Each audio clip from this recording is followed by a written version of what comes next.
So we're going to be looking at all sorts of real-life problems that involve tides. And you didn't get one of these? All right, I'll give you one.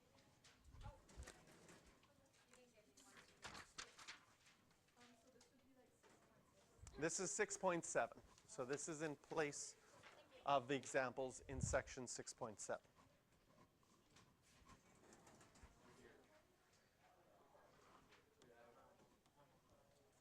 All right. So first of all, it says we're given an equation in this example, and we're supposed to sketch the graph. Well, we're going to use our strategy of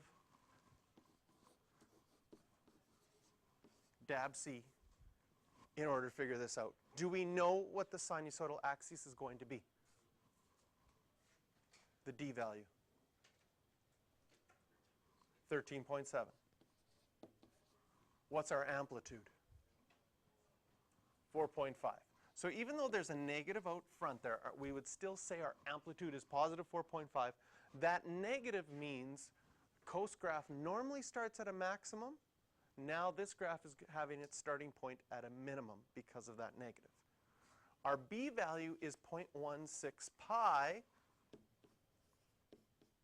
So that means that our period is going to equal 2 pi divided by 0.16 pi.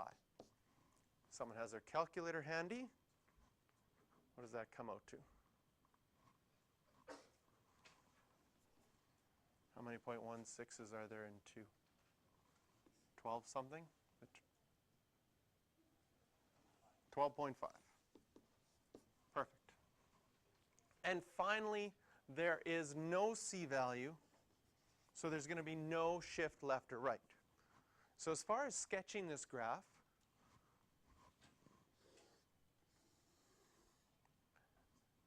when I'm putting my axes together, I'm already thinking about my amplitude and my D value.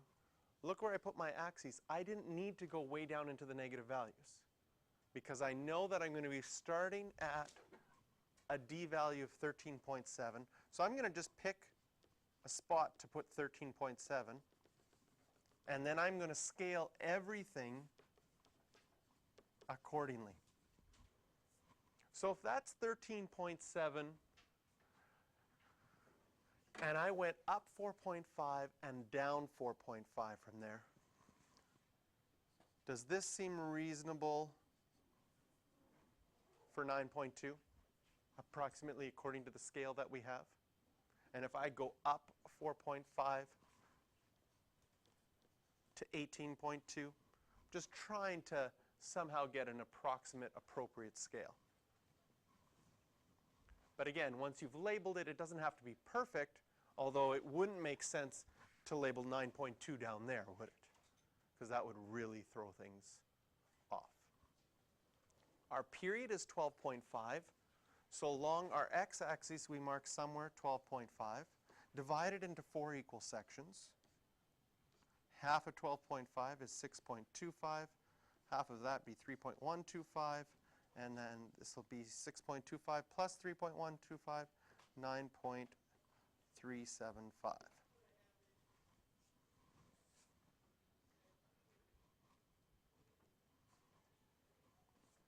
Because this is an actual example, we can label that this is time and this is depth.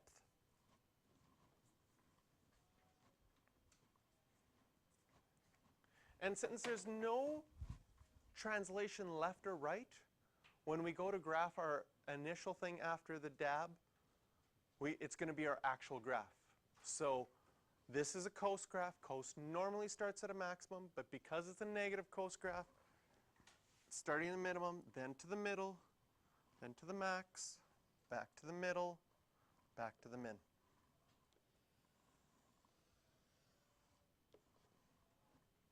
And we're able to graph one period of this.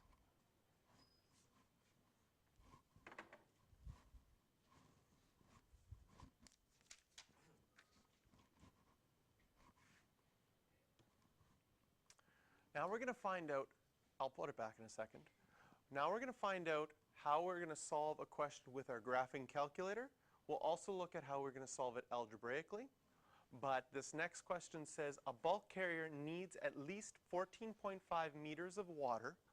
It needs that depth in order to dock safely. For how many hours can it dock safely? So we're going to go back to our graph and we're going to add on here 14.5 would be right there, a little bit higher than 13.7.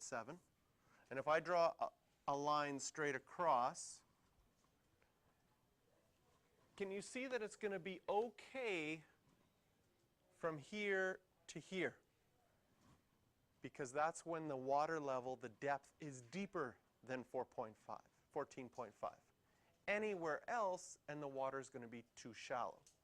So this boat would need to come in at a certain time of the day and know that it can only stay in for that certain amount of time before it has to leave because the tide's going out. We need to find out how long that time is. So first of all, what we're going to do is we're going to draw this with our graphing calculator. So we're going to have to type in that equation. Since this equation is using pi, we're going to make sure that our mode is in radians. Just going to open up our calculator.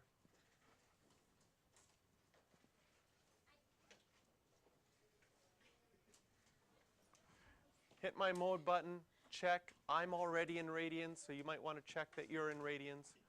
Go to y equals. And we've got negative 4.5 cos, brackets already there, 0.16 pi. There's no t for time, but you can use x, 0.16 pi x plus 13.7. So that's the first thing we're going to do is we're going to type in this equation exactly as it was in our question. The next thing, if we want our graph to look like this graph, we have to do something to the window. Because if I hit graph right now, this is what I see. And if you hit graph, you might see something different. My guess is that most of you see this. Wonderful. Isn't that a nice looking graph? Oh, something did show up. So what's happening right now is the window that you see on your screen is just a part of the whole graph. We could zoom out so it showed just like a straight line because you're so far away. Or we can zoom in just to see a little bit like this. What we need to do is go to our window button and we have to say, well, what have we done? Along our x-axis, we looked, well, I'm going to start at -1 just so that I can still see my y-axis. But as far as a maximum goes, our period was 12.5. So we drew our graph for at least one period up to 12.5. So your maximum, you might want to go a little bit more. Maybe you want to go 13, maybe you want to go 15. So I'm going to do 15 here, because that's going to be just a little bit more than one period. Our y values, oh, by the way, this x scale is how many, wherever it's going to make those ticky marks along your x-axis. It always starts at 1. This time, where did we make, when we split it into 4, we did it every 3.125. So I'm going to change that just to 3.125 so it matches perfectly with the little ticky marks that we did on the bottom of our graph. Our y min, well, we don't need to go down to -10, so I'm going to just start at -1. What was the maximum that our graph got to? 18.2. So if we go a little bit higher than that, say 20, that should give us a better graph. Now, we can't exactly get our middle line to be perfect there with our scale. Maybe you want to go every 5, so you can go 5, 10, 15, 20. All that's going to do is when you graph it, put those ticky marks and where they are. So now this is matching up nicely with our graph.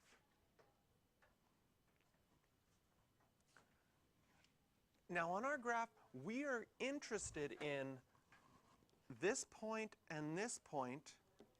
and finding out what those times are in order to figure out when this bulk carrier can be safely within the dock.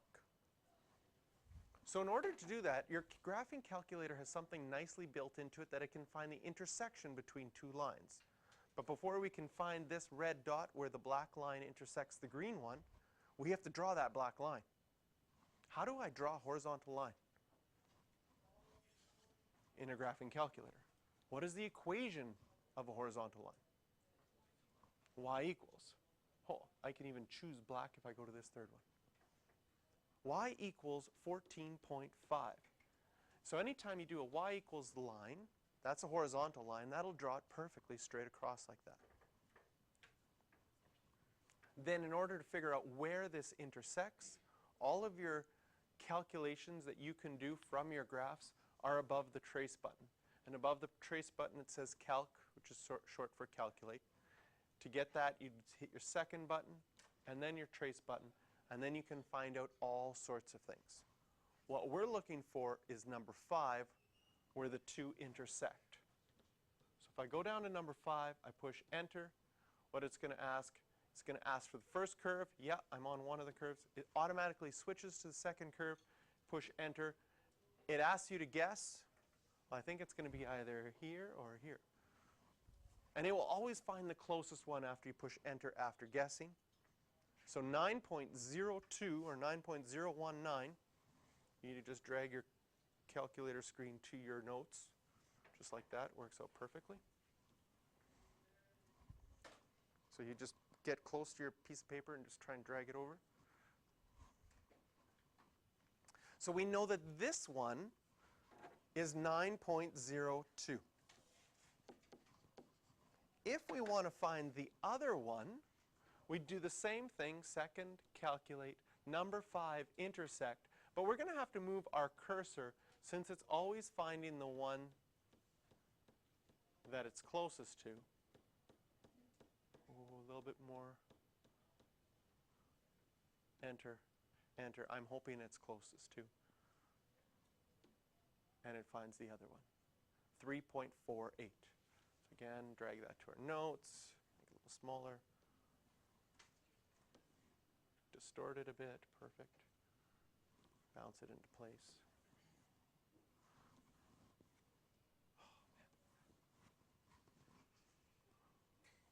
Oh, wow. That wasn't supposed to happen. There it is, perfect. 3.48. That's this one right here. So if you took 9.02 and minus 3.48,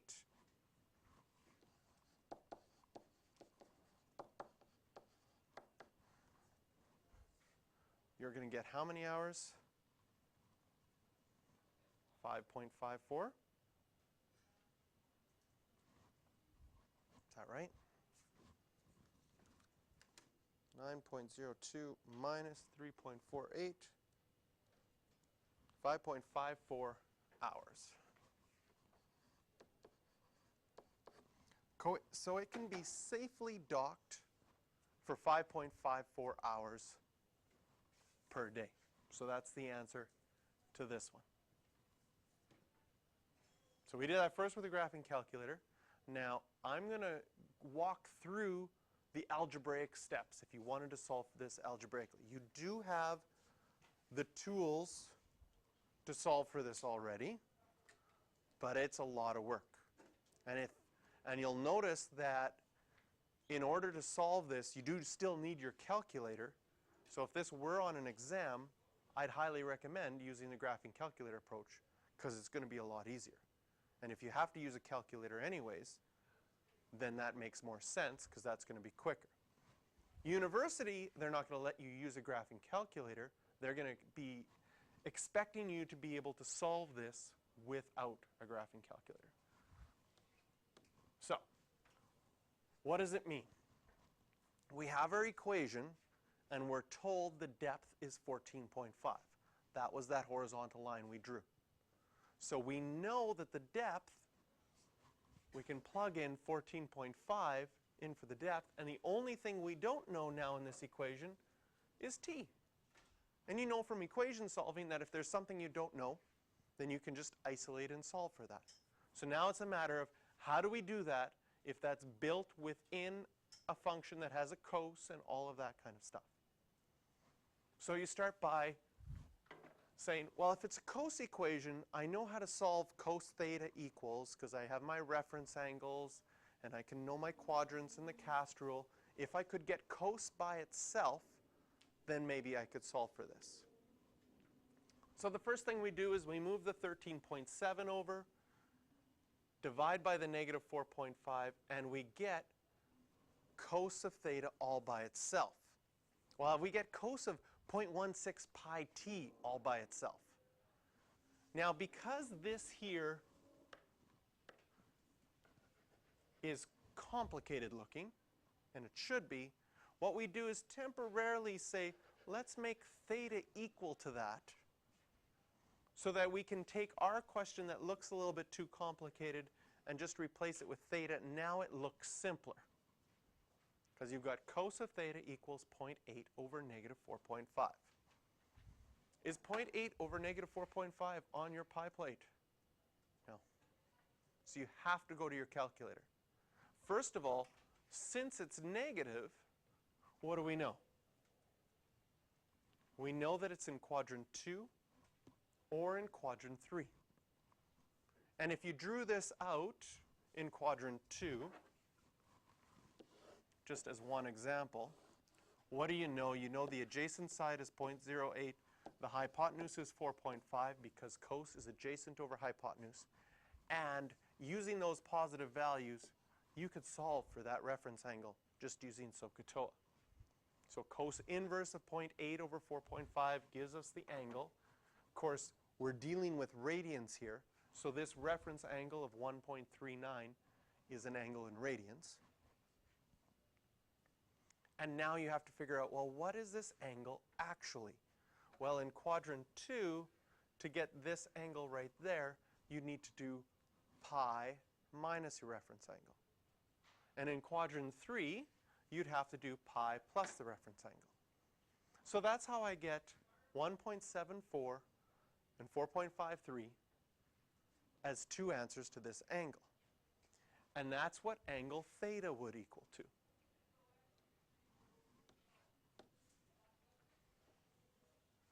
But we replace theta with 0.16 pi t. So if I replace it back, because theta was equal to 1.7495, if I replace it back with 0.16 pi t, then I can divide by 0.16 pi and find out my first value of t, 3.48, exactly the same as we found on our graphing calculator.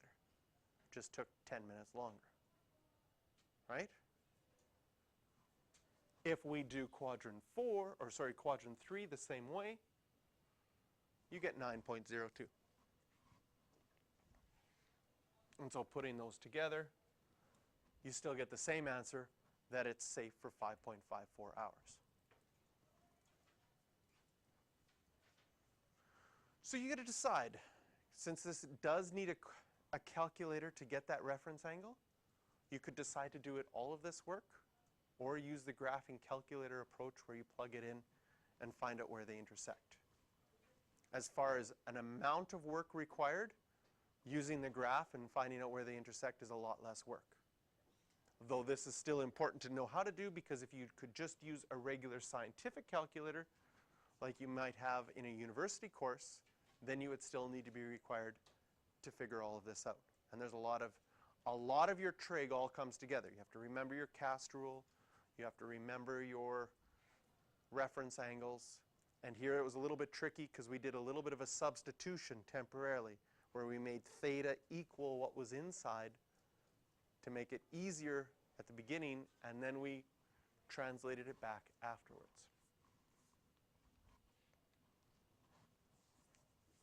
All right, here we have another question. This one, the equation is not given to us. We're just given some information. Ferris wheel has a radius of 15 meters, rotates once every 20 seconds.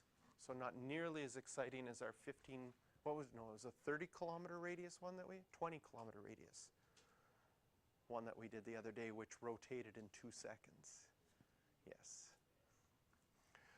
So again, For this, I like to draw a picture of my Ferris wheel.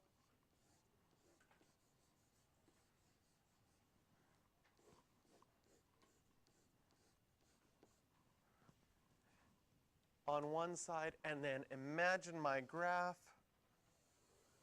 over here on another side.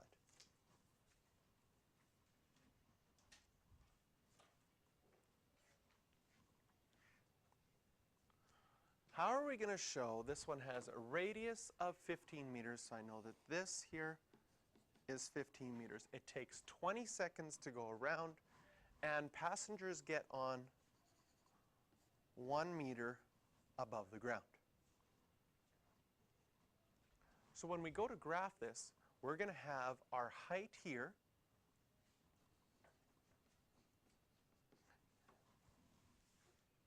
and our time down here.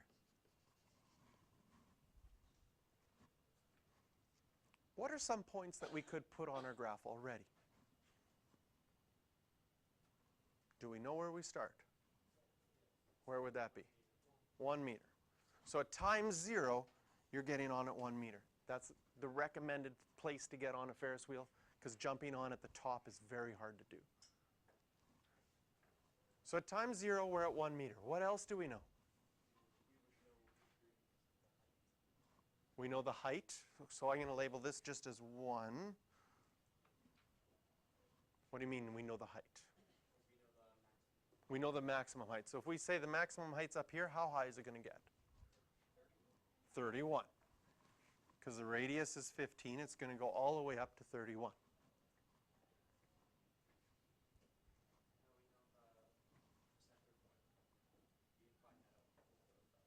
Okay. We know that the middle value, if we draw our sinusoidal axis right here, right in the middle, when is that going to be at?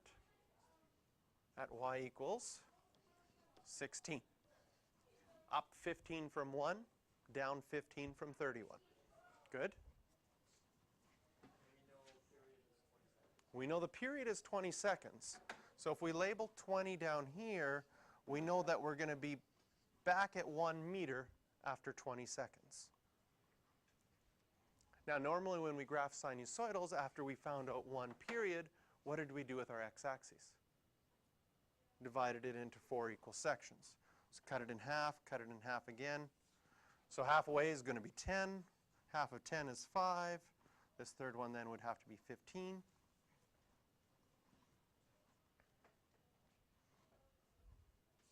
And where are we going to be at those times? Which one do you know? Yes. You know all of them, so tell me one of them.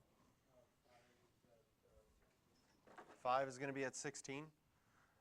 In half the time we'll be at the maximum. 15 will be back at 16, so we can draw a picture of our Ferris wheel ride. I probably shouldn't graph it into the negative time, but I just drew arrowheads on both sides.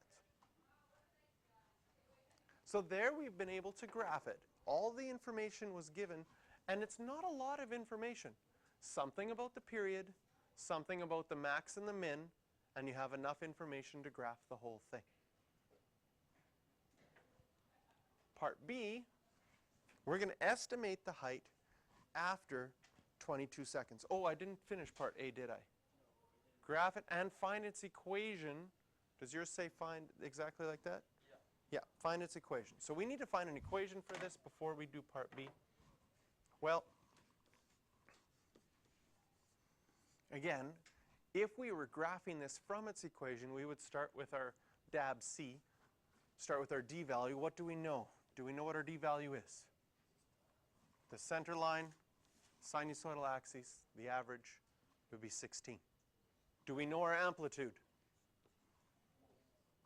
Yes, we know that it's 15. We need to find our B value. We know that our period is how much? Our period is 20. So our B value is going to be 2 pi over the period, 2 pi over 20. And you can simplify it to pi over 10. Although you will find in a lot of textbooks, they'll often write it as 2 pi over something, because when it's written as 2 pi over 20, then you see the 20. Oh, that's my period. You see it right from the equation. But if you simplified it to pi over 10, then it's not as obvious that the period is 20.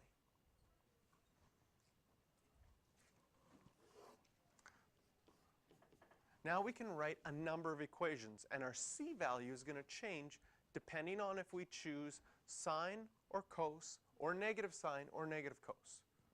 So of those 4 options, which would you like to do first? Cos? So we're going to start with cos. The A value is 15. Cos. The B value is 2 pi over 20. We're going to have an x. And our D value is plus 16. Now I wrote everything in there from the D, the A, and the B, because that's not going to change whether we do cos or whether we do sine. So I'm going to start my sine graph right away too. I'm going to add extra brackets here.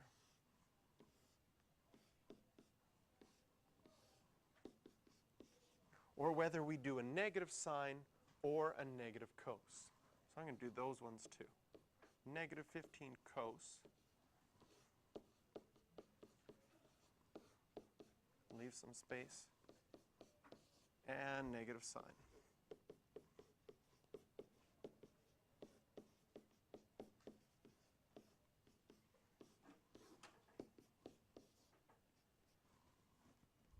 Now we just have to figure out what that C value is depending on which function we're thinking about. So if we're thinking about cos, we have to ask ourselves, where does a cos graph normally start? At a maximum. Can you see a maximum on here? Sure enough, there's one right there. Where is that maximum? 10 to the right. So when we write this in, do a different color here, for a cos graph, I'd have minus 10 there.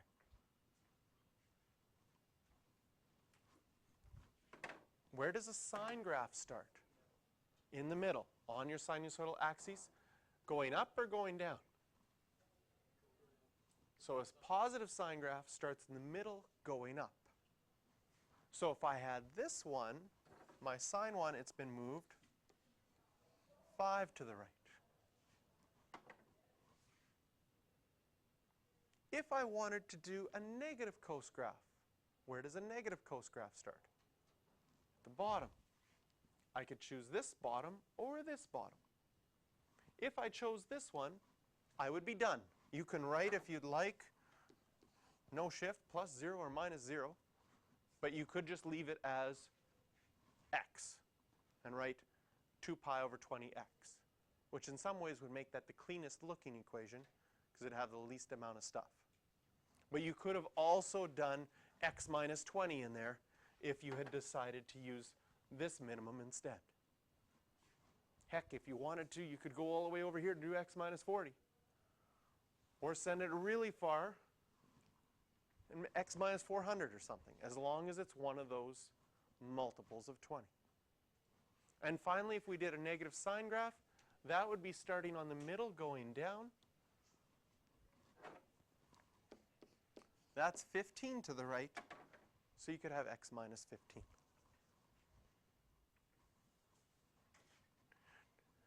Now in part B, it says estimate the height after 22 seconds.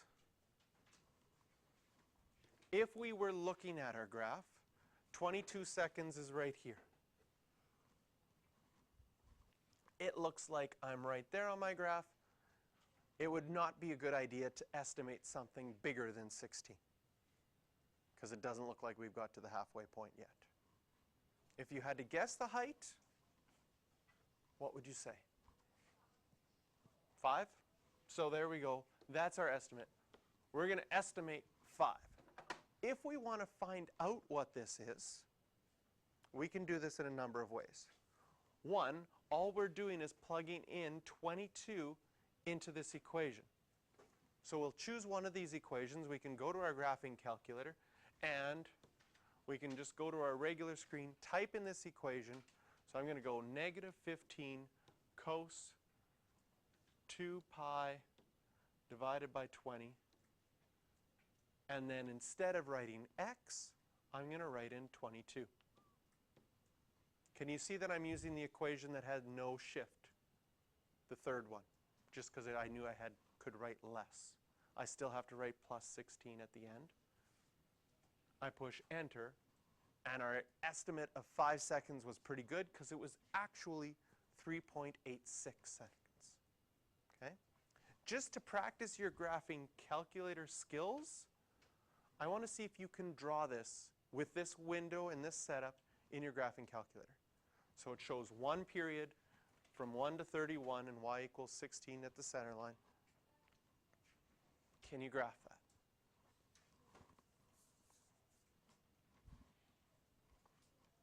While you're doing it, I'm going to do it as well. Ooh.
So there I've set up one period. Oh, it didn't turn out for me. I wanted to draw my sinusoidal axis with a dotted line. Thought I picked a dotted line.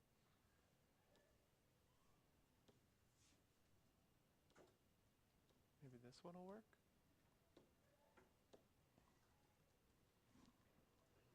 Yeah.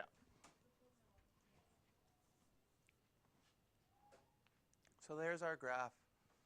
I was trying to be a little bit fancy by adding the sinusoidal axis. Yes, that does look dotted right now. So there's an idea. Another way to find our value, if we go to second and calculate, and we do number one value, you can just type in 22 and it will give you the value that way as well. So that's instead of typing in the specific equation where you plug in 22. Now the nice thing is, oh, I also wanted to find out at 17 seconds. So I can type in 17, it'll find 17.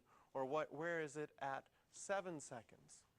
And you can just do different values and get those answers quickly. You can also get those answers above your graph button is a table button. So if I go to my table, it's going to tell me at 0 seconds it's at 1. At 1 second it's at 1.73. At 2 it's at 3.86. And it'll give you a whole range of values all the way through. Some things that you can play around with your table is above the window is a table set button. Normally your table starts at 0 and goes up by 1s. But if you wanted to find out what 1.5 was and 2.5 and 3.5, you could make your table go up by 0.5s, and now when I go to my table, it'll include those values. And anytime you want to go back, you can just change it back. Change it back to 1. And you can find a bunch of values from your table that way as well. So those are a couple things for your graphing calculator that you can find helpful. Estimate at what time you'll be 20 meters above the ground. So if we go here, 20 meters looks like this. It looks like it's going to be sometime after 5 seconds. What do we think, 6 seconds or 7? 6 seconds. So because it's symmetrical, if you choose 6 here, then over here you should be choosing 14. So those are 2 times that you would be approximately 20 meters above, and that's using an estimate. if we wanted to use our graphing calculator to find it, I would have to go to my equation and type in 20, graph it,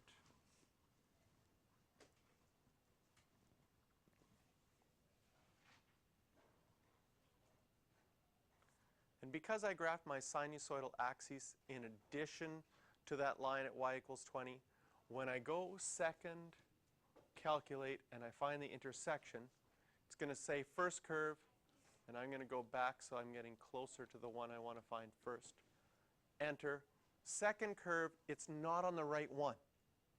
So if you want to toggle between different curves, just go up and down. If I hit up there until I get to the one that I want, then I'll find the intersection between those two. 5.85, so when we guessed 6, we were excellent guessers. Don't even need calculators anymore. And if you wanted to find the other one, since this one's up 0.86, you could go 15 minus 0.86, and you'd find out that it's at approximately 14.14.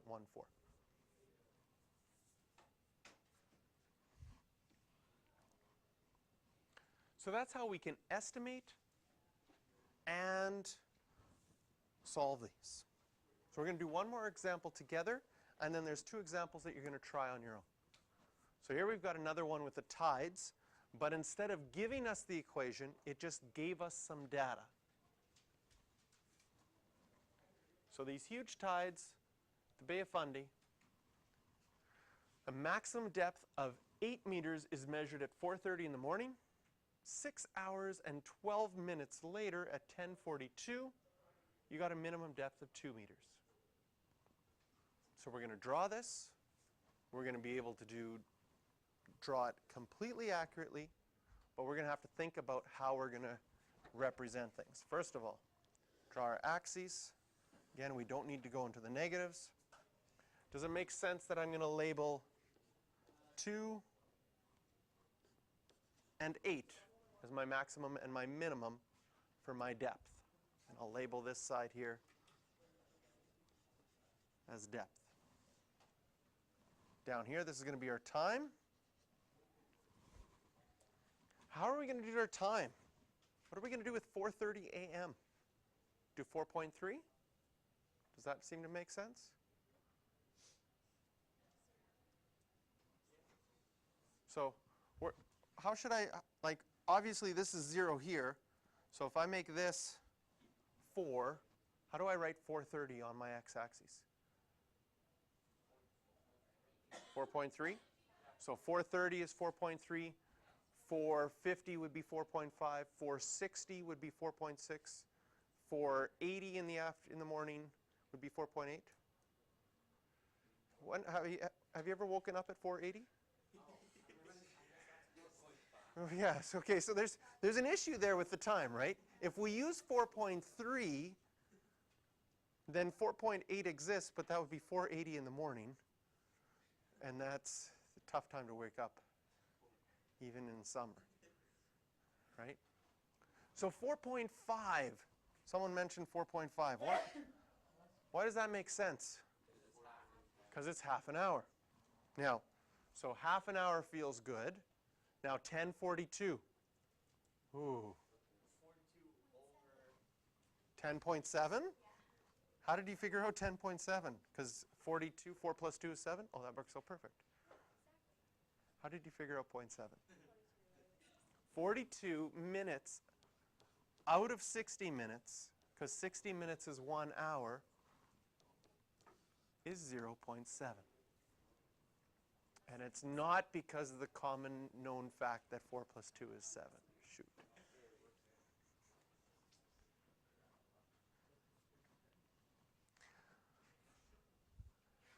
Does that look about the right spacing? Do you think this should move this way a little bit? That look better? How much is it between 4.5 and 10.7? 6.2 between here and here. Okay. Now, as far as placing dots, where are we at 4.5? We're at the lowest point. Okay. Are we? At 4:30, oh, we're at the highest point, so we should move this up here. All right, so at 4:30 we're up there, but at 10:42, which is on our graph 10.7, that's where we're at our minimum. Can you see that that's only half of your sine or your cos graph? Because we go from a maximum to a minimum. If we wanted to graph a full period, we would have to go sometime later back to our maximum. When is it going to hit that maximum again? That looks a little bit off. There we go. 16.9. How did you figure that out? Added another 6.2. Because if it was 6.2 hours to go from the maximum to the minimum, does it make sense that it would take another 6.2 hours to go back to the maximum? So now we've got enough information here that we can draw a nice curve through those to represent these tides.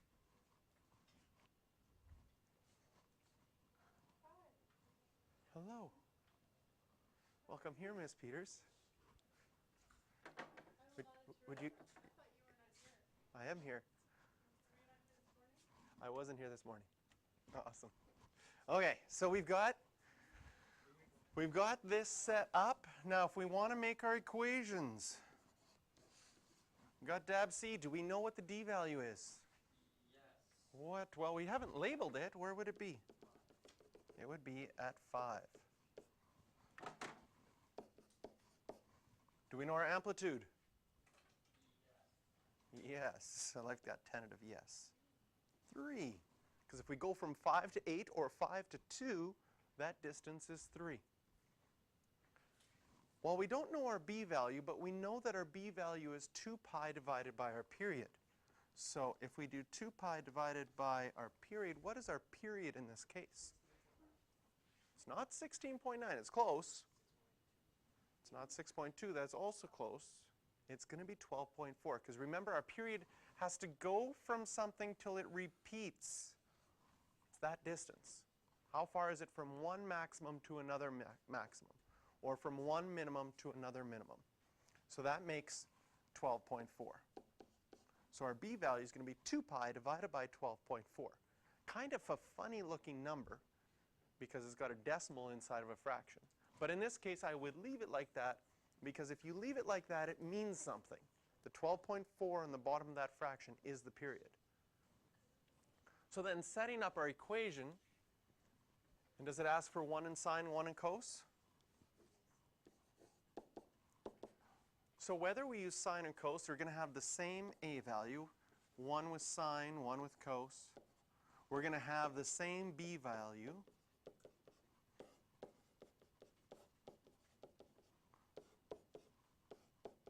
I'll leave some space here.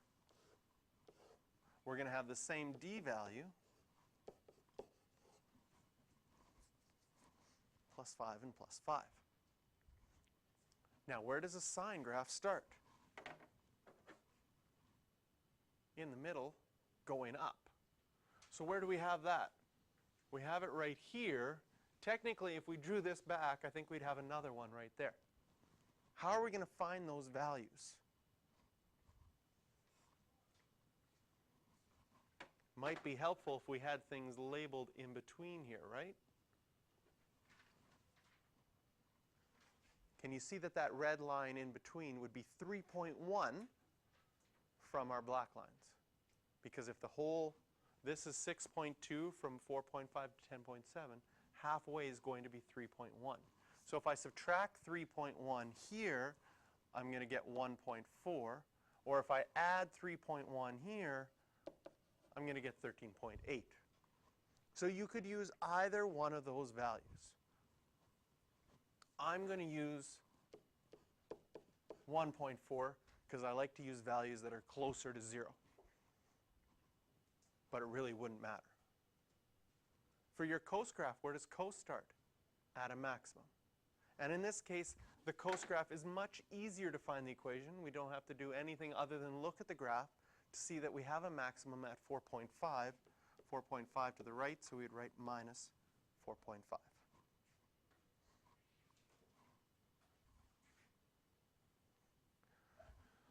So again, we could enter all of this data into our calculator and get values there. Part B says estimate it at 1:30 p.m. If we were just doing an estimate, where would 1:30 fit on our scale down here? 1.3 right here? Does it say in the morning or in the afternoon? It says in the afternoon. So if we did 1.5, that would be 1:30 in the morning. So to do 1:30 in the afternoon, we'd have to go here to 13.5. And if we went up and estimated that, you might say, oh, that's really close to 13.8 where it's at 5. So I'm going to say that that is maybe at 4 as my estimate. And you could show that from your graph. If you wanted to find it out exactly, you could go through the process of plugging it into your calculator like we did before. So here we'll estimate it at 4 meters. So there's 2 examples there at the bottom that I'd like you to do to try on your own. As far as the questions that are in section 6.7, if you want additional questions to practice, questions 3 through 9, you could work on those as well.